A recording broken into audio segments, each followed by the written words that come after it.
Hello and welcome to the Sideboard here at the StarCityGames.com Invitational in Las Vegas. I'm Ken Crocker here with the Ryan Hipp. Ryan, hello. How are you doing today? I'm doing good. I'm doing good. You enjoying Vegas? Oh yeah, it's awesome. Well, I'm glad you're having a good time because with the deck you've brought, it doesn't look like your opponents are going to have a good time. So we're calling this Red-White Moon? Sure. Or Red-White Moons, since there's several of them. Because it's a red-white deck that's built around Blood Moon and other hate cards in the main. Yeah. So you have 3 Blood Moons and 2 Rest in Peace. So what were you looking for in particular just to hate out? So Goyf is a big one. Okay. But things like Tasigur costing 6 mana and just being like a 6 mana 4/5 is kind of, it's fine. Makes it really bad. Then like randomly beating up on things like Living End, and it's actually fine against Affinity. Like it's usually not dead, and it does a lot of things that nobody playing Abzan Company is going to be going infinite against you. Right, absolutely. Like the random Kitchen Finks and stuff, you'll see it's very good against a lot of things like that. Yeah, it's been very good. All right, so you also have a little bit of removal here because you are playing red and white, obviously. So you have 4 Lightning Helix, 3 Pyroclasm. So no Lightning Bolt. Right. Most played spell in the format. Just you can fit it. Also, no Path to Exile as well. Well, what? Wait. Oh, is that because you run 4 Chalice of the Void? It's because of Chalice of the Void. So we got more hate in Chalice of the Void. Yeah. Now, Chalice of the Void doesn't get really played that often in Modern because you can't cast it on turn 1 most of the time. Most of the time, and then they duress you and they take it, or they play their Sturm Visions and never cast it again. But we have Simian Spirit Guide. Yeah. We access that card. So the 3 Simian Spirit Guide to go with the Chalice of the Void. So you're just hating out everybody. Yeah, it's like sometimes you're just a turn early and you're just like, they look at their hand of double Sturm Visions and that was like a sketchy keep based on those, and they can't win. So obviously now not playing 1-drops makes a ton of sense. Yep. So how do you kill people with this deck? So let's start with, I know that you and Jeff Hoogland are fairly well known together. You guys are friends, talk. So I see the Kiki Jiki Mirror Breaker Restoration Angel combo in here. You can beat Infinite Life. You can kill people out of nowhere. Like it's great. Like Resto, the end of turn Resto. Sometimes just turn its highways for 10 turns when someone's Blood Moon locked. Like actually fine. And then we're getting more value out of the Restoration Angels because we're running 4 Wall of Omens. Absolutely. So you got to get your card draw in your red-white deck somehow. And then let's talk about some of the other card choices, which I like to call All-Stars of Standard Pass, because I don't think I've seen these played in Modern in a tournament. I've seen them played in Modern, but not in a high-stakes tournament. So we have 2 Hero Bladehold, Yep. 1 Gideon Jura, 1 Thundermaw Hellkite, and 3 Brimaz King of Oreskos.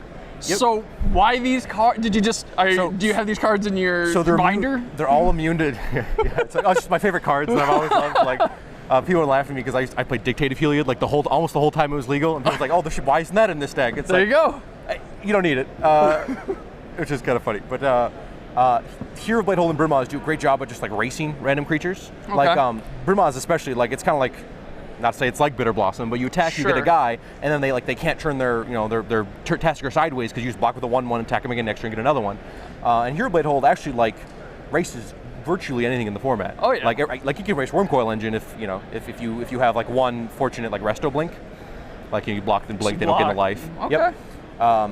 Yep.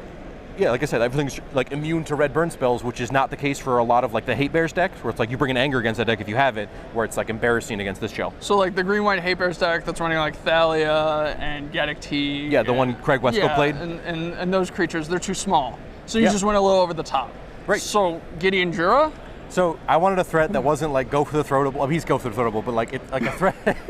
Like it's a great value creature. It kind of locks up some of the twin mirrors, and like it can mirror. But we're playing. Well, no, the twin mirror. No, obviously you're playing Kiki Resto. So yeah, the twin matchup. It's really great in like the Jund and the Abzan matchups, and it's a great threat. So it looks like you're trying to more soft lock your opponent. Like you're occasionally going to get those games where you just hard lock Storm. Sure. Because you have Rest in Peace and Chalice. But it looks like you're more trying to slow your opponent down, and then all your creatures are made for racing. Is that kind of the idea? Because you got like the Thundermaw that's jamming in for a ton of damage. You got the Hero Bladehold jamming in for a ton of damage. All of the threats here can win the game by themselves. I mean, with the exception of Kiki, but he needs like anything else, and he can win the game. Where it's like you play this, like they have to deal with this or they die. You play this, they have to deal with this or they die. It's like every threat's like that. Yeah, and since and that's exactly what the deck needed. That's why like these are there's mind sensors in the board for the similar. Sorry. Sure. So in the sideboard, like you're saying, you have mind sensors as well as the more hate. More hate. So of course, let's talk about the more hate. We got 2 boils because you just hate islands. Yeah, because against like just straight blue red twin, like blood moons, they have their own blood moons and it's only okay. Sure. But the threat of blood moon makes them have to fetch islands. So when they have 6 islands in play, you're just like, well, like in response to your twin, your Exarch boil you. Like, boil you.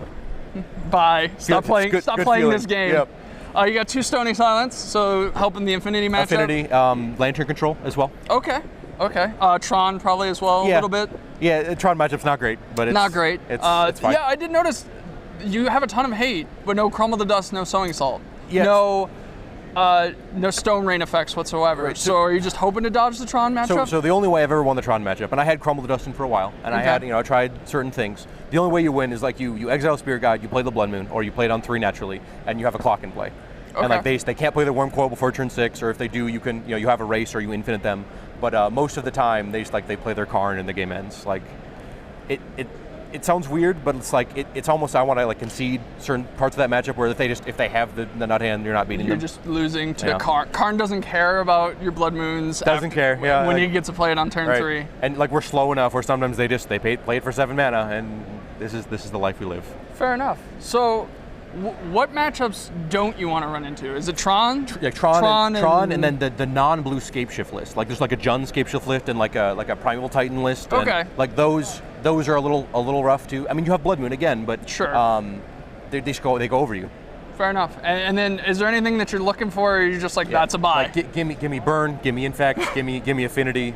Like those are a great matchup. So give you the best 3, the top 3 played decks in the format. Like people play those at Invitationals, which is the reason to choose this deck because like Chalice won against Infect.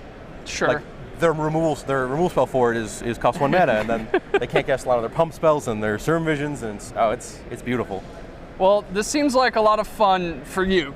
It is. Maybe not so much anyone else, but I guess if you're in the market to make sure your opponent feels miserable, this is the deck for you. Absolutely. Appreciate you sizing from the sideboard, Ryan. Thank you. You guys stay tuned for more Modern action here in Las Vegas.